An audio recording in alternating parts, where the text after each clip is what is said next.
सभी दर्शकों को एनपी सुशील का जय सिया राम। भक्तों, आज प्रस्तुत करने जा रहा हूं संपूर्ण सुंदर कांड के अर्थ सहित पाठ की श्रृंखला का भाग 6। इससे पूर्व भाग 1 से भाग 5 तक के वीडियो में दोहा 10 तक का पाठ अर्थ सहित पूर्ण कर चुका हूं। भाग 1 से भाग 5 तक के वीडियो का लिंक डिस्क्रिप्शन में दिया हुआ है। श्रृंखला के भाग 6 में प्रस्तुत है दोहा 10 से आगे एवं दोहा 16 तक का पाठ अर्थ सहित। जब आप अर्थ समझकर सुंदर कांड का पाठ करते हैं तो भगवान के बताए हुए मार्ग पर चलने की कोशिश करते हैं, तब आप भगवान से धीरे धीरे जुड़ने लगते हैं। आप जितना अधिक भगवान से जुड़ते जाते हैं उतना ही प्रभु को अपने पास महसूस करने लगते हैं। जब तक प्रभु से जुड़ाव नहीं होता है तब तक पूजा पाठ का कोई औचित्य ही नहीं है। आइए अब श्रृंखला को आगे बढ़ाते हैं। बोलिए जय सिया राम, जय जय हनुमान। आज का पहला चौपाई। त्रिजटा नाम राक्षसी एका, राम चरण रति निपुण विवेका। सब नौ बोली सुनाए सी सपना, सीतहि सेई करहु हित अपना। रावण की लंका में त्रिजटा नाम की एक राक्षसी थी जो श्री राम के चरणों में प्रेम करती थी और बुद्धिमान भी थी। उसने लंका में सीता जी को डराने वाली अन्य राक्षसियों को बुलाकर अपना स्वप्न सुनाया, जिसमें रावण की बुरी तरह हार और श्री राम की विजय कथा थी।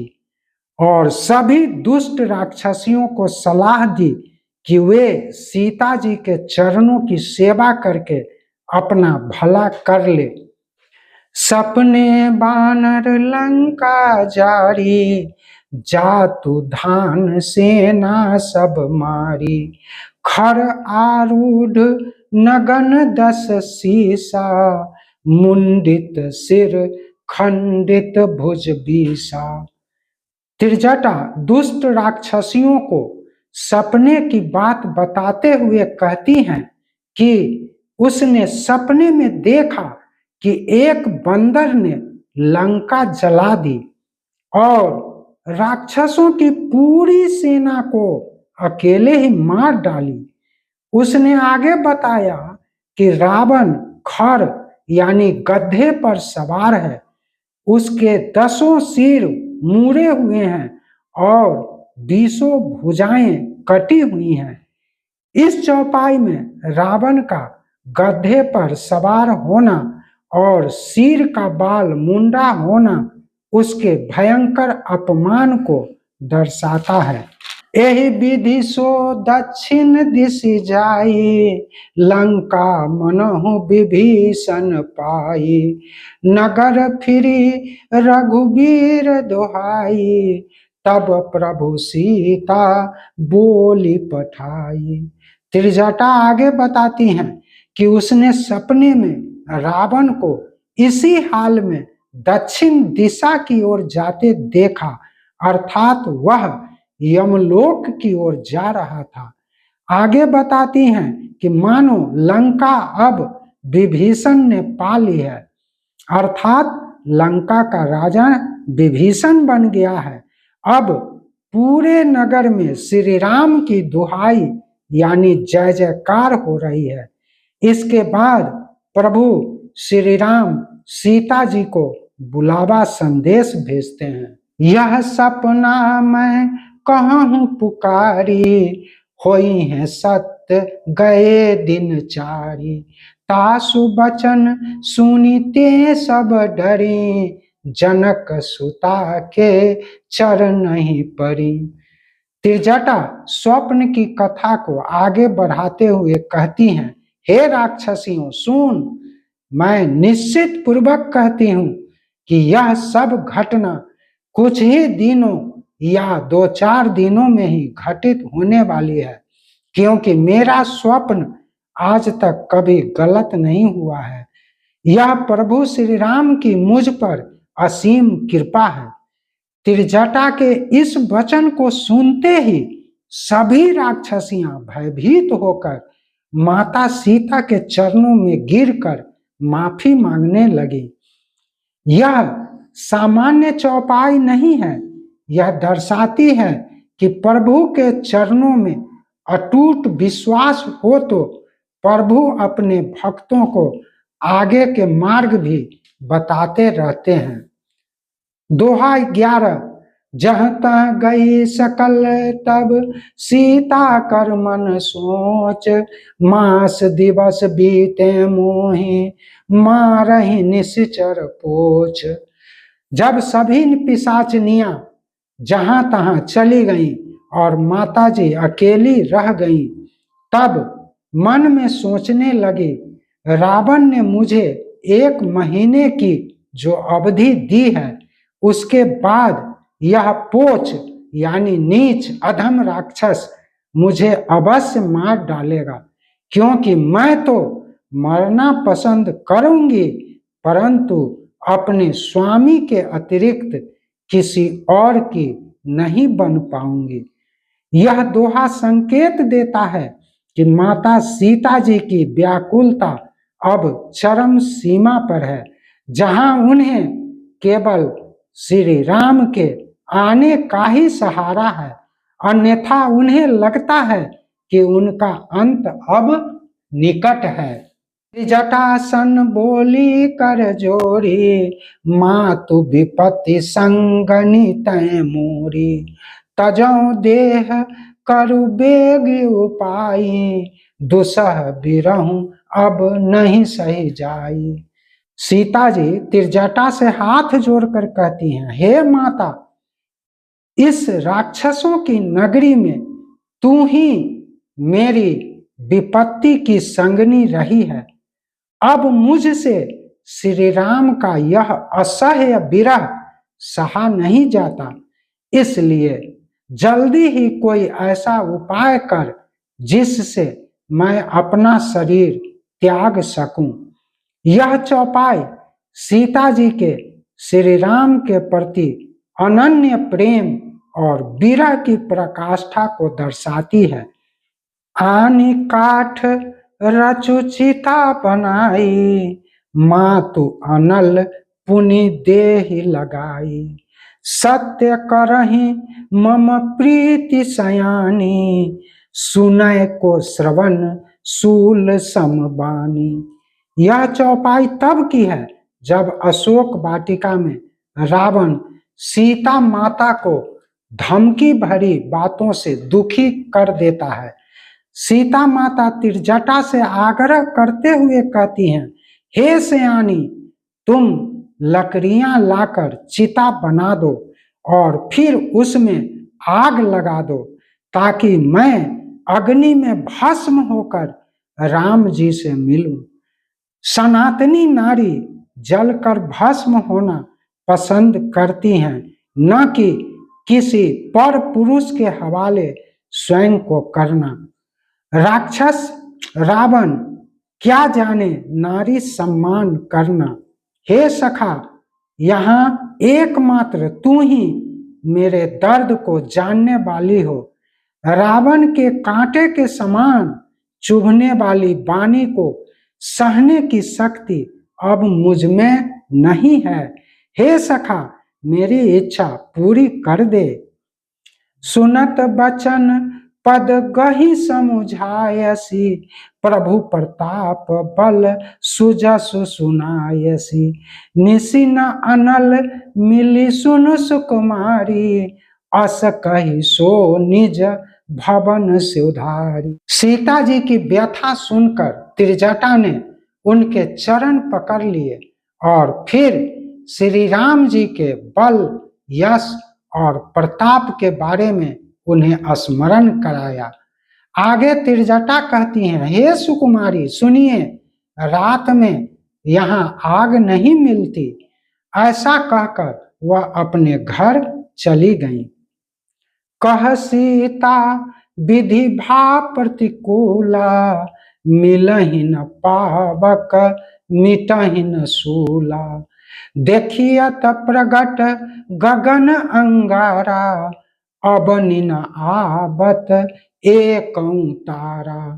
सुंदरकांड की यह चौपाई अशोक वाटिका में माता सीता के परम विरह को दर्शाता है। त्रिजटा के जाने के बाद सीता जी मन ही मन कहने लगी, विधाता ही प्रतिकूल हो गया है, अब तो आग भी नहीं मिलेगी ताकि विरह वेदना को मिटा सकूं। आकाश में तो अंगारे यानी तारे प्रकट दिख रहे हैं, किंतु अवनी अर्थात पृथ्वी पर एक भी तारा नहीं आता, यानी मेरी सुध लेने वाला कोई नहीं आता। पावक मैं शशि स्रवत न आगी, मानहु मोहि जानि हत भागी। सुनहि विनय मम बिटप अशोका, सत्य नाम करु हरु मम शोका। हताश होकर सीता जी कहती हैं, चंद्रमा अग्निमय है, किंतु वह भी मुझे हठभागिनी जानकर आग नहीं बरसाता। तब माता जानकी अशोक वृक्ष से विनती करती हैं, हे अशोक, मेरी आराधना सुन, मेरा शोक हर ले और अपना नाम अशोक सत्य कर दे। नूतन किस लय अनल समाना, देहि अगिनि जनि करहि निदाना। देखि परम बिरहाकुल सीता, सोछन कपिहि कलप समबीता।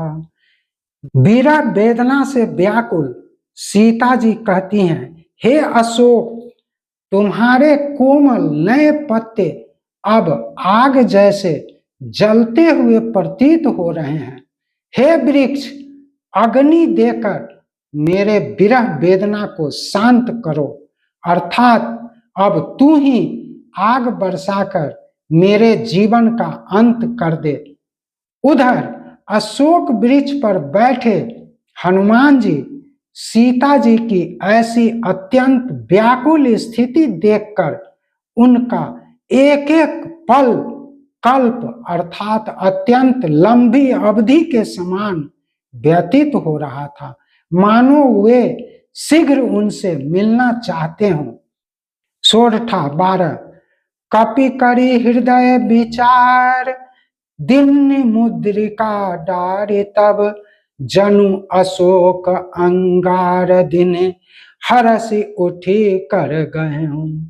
हनुमान जी ने माता को व्याकुल देखकर मन में विचार किया कि सीधे बात करने से वे और अधिक डर सकती हैं, इसलिए उन्होंने उपाय सोचा। चुपके से श्री राम की अंगूठी उनके पास गिरा दी। सीता जी जो रावण के अत्याचारों से तंग आकर अशोक वृक्ष से अग्नि की याचना कर रही थीं, उन्होंने अंगूठी को जलते हुए अंगारे समझा। सीता जी बहुत प्रसन्न हुई कि अब उनके जीवन का अंत हो जाएगा और शीघ्र ही उठकर अंगूठी पकड़ ली। तब देखी मुद्रिका मनोहर, राम नाम अंकित अति सुंदर।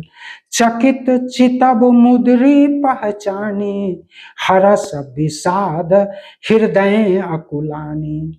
तब उन्होंने राम नाम से अंकित अत्यंत सुंदर व मनोहर अंगूठी देखी।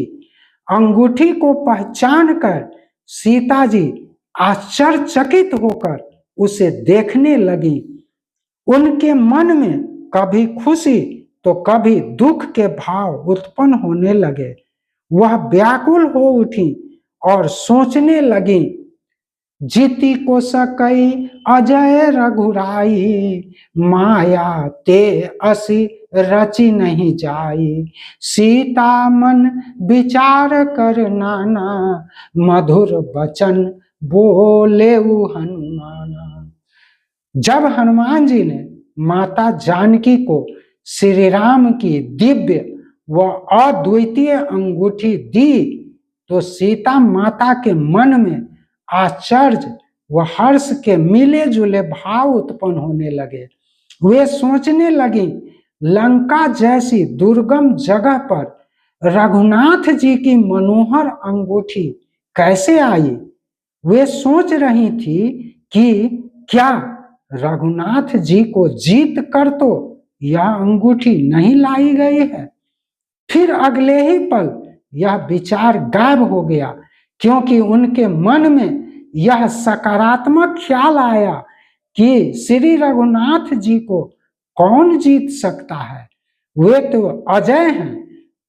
तो क्या रावण ने माया से तो यह अंगूठी नहीं बना डाली।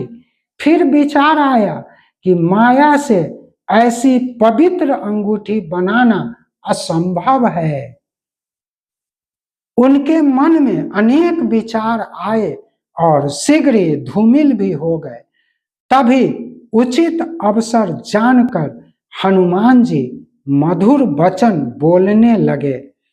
रामचंद्र गुण बरनई लागा, सुनतहि सीता कर दुख भागा। लागी सुनई श्रवण मम लाई, आदि हूँ ते सब कथा सुनाई। हनुमान जी अशोक वृक्ष की डाल पर बैठे बैठे श्री राम जी के गुणों का बखान सुंदर शब्दों में करने लगे। उनके मधुर व कर्ण प्रिय वचनों को सुनते ही सीता माता के सारे दुख भाग गए। सीता माता ने कान खोलकर व मन को एकाग्र करके कथा सुनी और हनुमान जी ने शुरू से लेकर अब तक की सारी राम कथा कह सुनाई। श्रवणामृत जेहि कथा सुहाई, कहीं सो प्रगट होति किन भाई।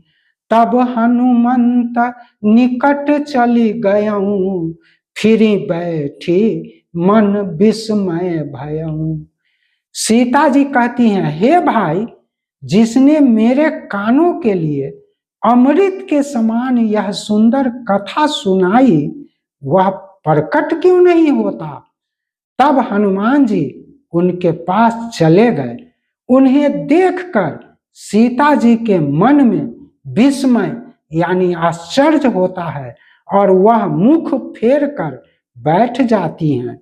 रामदूत मैं मातु जानकी, सत्य शपथ करुणा निधान की।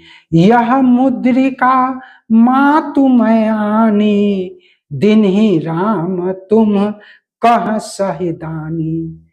हनुमान जी कहते हैं, हे माता, मैं श्री राम जी का दूत हूं। मैं दया के सागर करुणा निधान श्री राम की सच्ची सौगंध खाकर यह बात कह रहा हूं। हे माता, यह अंगूठी मैं ही लाया हूं। श्री राम जी ने मुझे आपके लिए यह सहिदानी अर्थात पहचान दी है।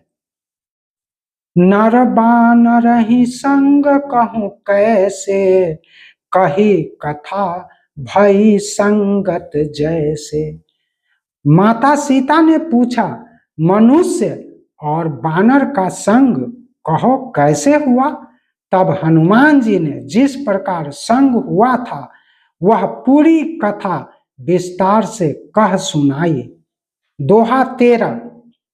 कपि के बचन सप्रेम सुनी, उपजा मन विश्वास।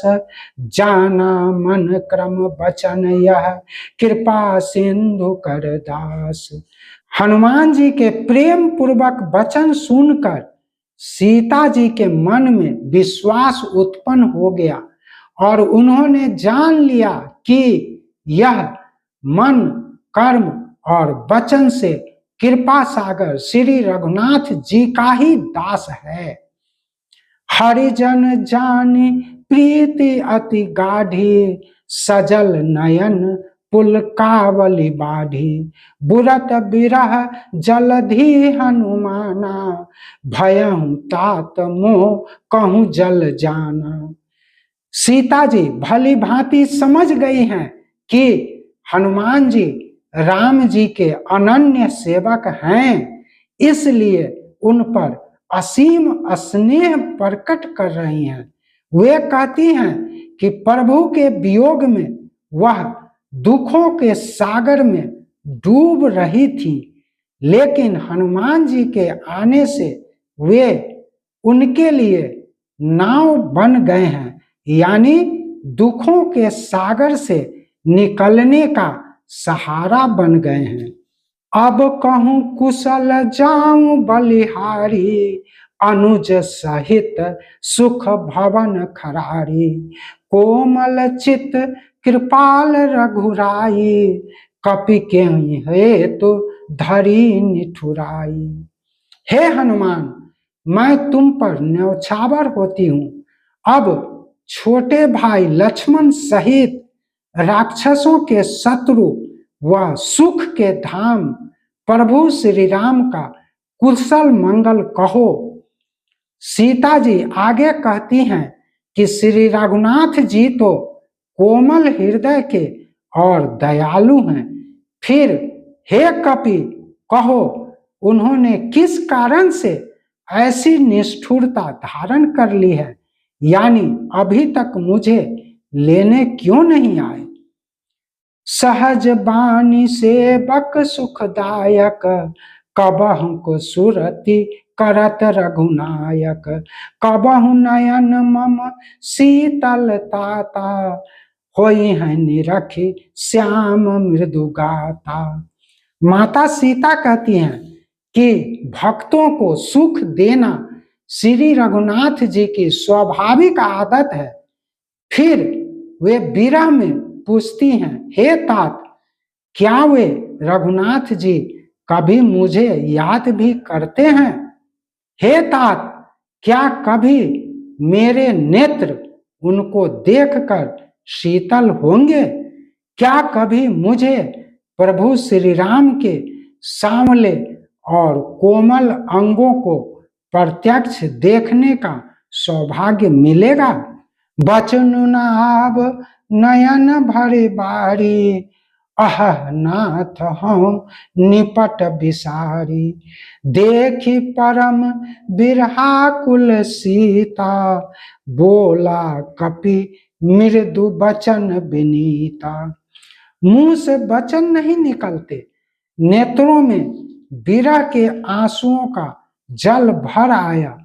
बड़े दुख से बोली, हाँ नाथ, आपने मुझे बिल्कुल ही भुला दिया। सीता जी को विरह से परम व्याकुल देख हनुमान जी कोमल और विनीत वचन बोले, मातु कुशल प्रभु अनुज समेता, तव दुख दुखी सुकृपा निकेता। जनि जननी मानहु जियऊना, तुम ते प्रेम राम के दूना। हे माते, सुंदर कृपा के धाम प्रभु श्री राम छोटे भाई लक्ष्मण जी सहित शरीर से तो कुशल हैं, परंतु आपके दुख से वे दुखी हैं। हे माता, मन में ग्लानि न मानिए, श्री राम जी की हृदय में आपसे दूना प्रेम है। दोहा 14। रघुपति कर संदेशु अब, सुनु जननी धरि धीर, अस कही कपि गद गद भयऊ, भरे बिलोचन नीर। हनुमान जी ने माता सीता से कहा, हे माँ, अब आप व्याकुल न हो और धैर्य रखें। मैं श्री राम का संदेश लाया हूं, उसे ध्यान से सुने। ऐसा कहकर हनुमान जी प्रभु श्री राम के प्रेम में भाव विभोर हो गए और उनके नेत्रों में प्रेमाश्रु भर आए। कहूं वियोग तव सीता, मोह कहूं सकल भये विपरीता। नभ तरु किस लय मनहु कृसानु, काल निशा सम निशि शशि भानु। श्री रामचंद्र जी ने कहा है कि हे सीते, तुम्हारे वियोग में मेरे लिए सभी पदार्थ, या यूं समझो कि पूरी प्रकृति ही प्रतिकूल हो गई है। वृक्षों के कोमल पत्ते मानो अग्नि के समान, रात्रि काल रात्रि के समान और चंद्रमा सूर्य के समान हो गए हैं। कुबलय विपिन कुंत बन सरिसा, बारिद तपत तेल जनु बरिसा। जे हित रहे करत ते पीरा, उरग श्वास सम त्रिविध समीरा। तुम्हारे साथ रहने पर जिन तालाबों में सुंदर सुंदर कमल खिलते थे, आज मानो उनमें कांटेदार पौधे उगाए हों। बादल जो कभी शरीर को शीतलता प्रदान करने वाला जल बरसाता था, मानो आज गर्म तेल की बारिश कर रहा हो। जब तुम साथ थी तब सुबह में त्रिविध हवा यानी शीतल, मंद व सुगंधित हवा बहती थी।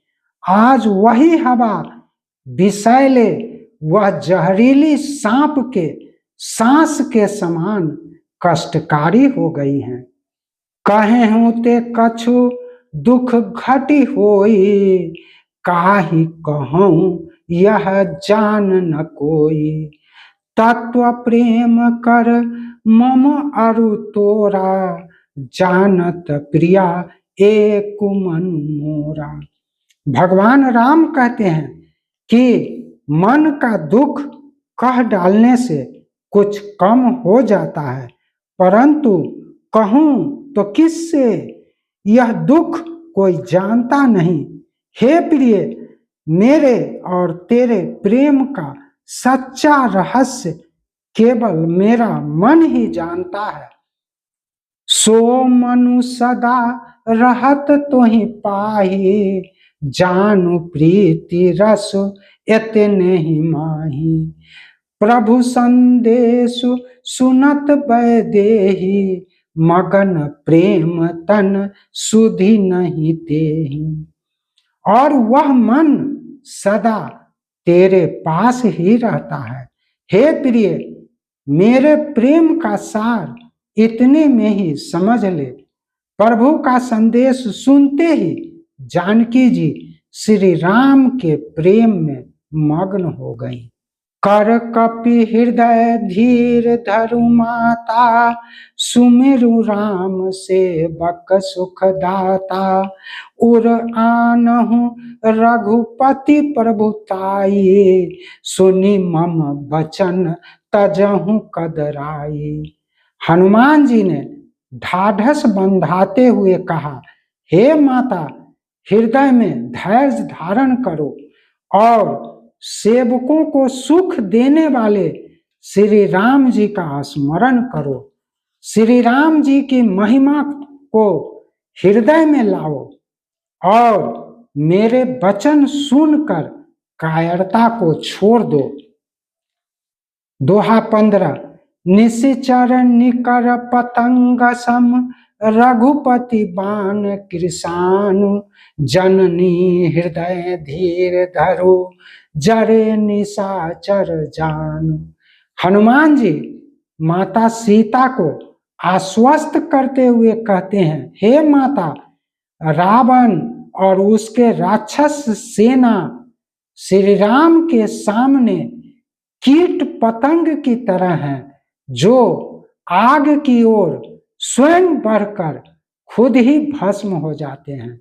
इसलिए आप अपने हृदय में धैर्य धारण करो और राक्षसों को श्री राम के बाण रूपी अग्नि में जला हुआ ही समझो। जौ रघुबीर होति सुधि पाई, करते नहीं विलंब रघुराई। राम बाण रवि उए जानकी, तम बरूथ कहूं जातु धान की।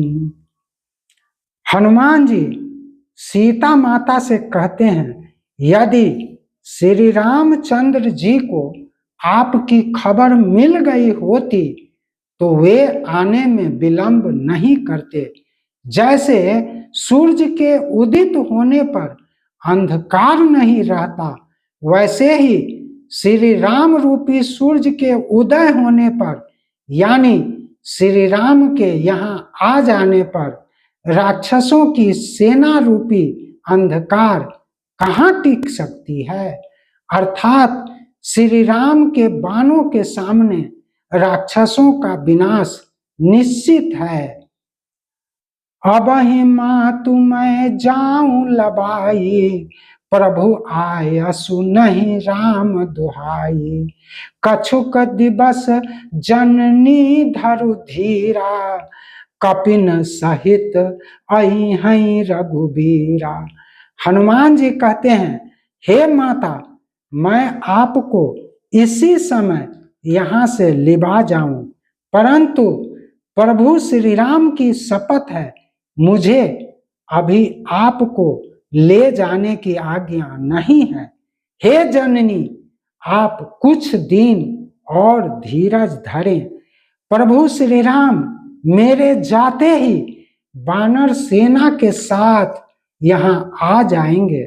निश्चर मारी तो ही लय जय, तेहु पुर नारद आदि जसु गहि। हैं सुत कपि सब तुम ही समाना, जातु धान अति भट बलवाना। और राक्षसों को मारकर आपको यहाँ से सम्मान पूर्वक ले जाएंगे। तब नारद आदि सभी ऋषि मुनि तीनों लोकों में उनका यश गाएंगे। अब सीता माता पूछती हैं, हे तात, सभी बानर तुम्हारे ही समान नन्हे नन्हे होंगे। राक्षसों की सेना तो बड़े बलवान योद्धा हैं। मोहे हृदय परम संदेहा, सुनी कपि प्रगट किन्ने निज देहा। कनक भूधरा कार शरीरा, समर भयंकर अति बलबीरा। सीता मन भरोस तब भयऊं, पुनि लघु रूप पवन सुत लयऊं। माता सीता कहती हैं, मेरे मन में बहुत संदेह है। यह सुनकर हनुमान जी ने अपना वास्तविक रूप प्रकट किया। उनका वह रूप सोने के पर्वत अर्थात सुमेरु जैसा था। उनका वह रूप राक्षसों से युद्ध के लिए पर्याप्त भयंकर और बलशाली था।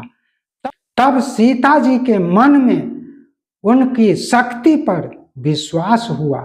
इसके बाद पवन पुत्र हनुमान ने फिर से लघु रूप धारण कर लिया। इस रूप को देखकर सीता माता को पूर्ण विश्वास हो गया कि वानरों की सेना यदि हनुमान के तरह बलवान है, तब तो रावण की लंका को नष्ट हुआ ही समझो। दोहा 16।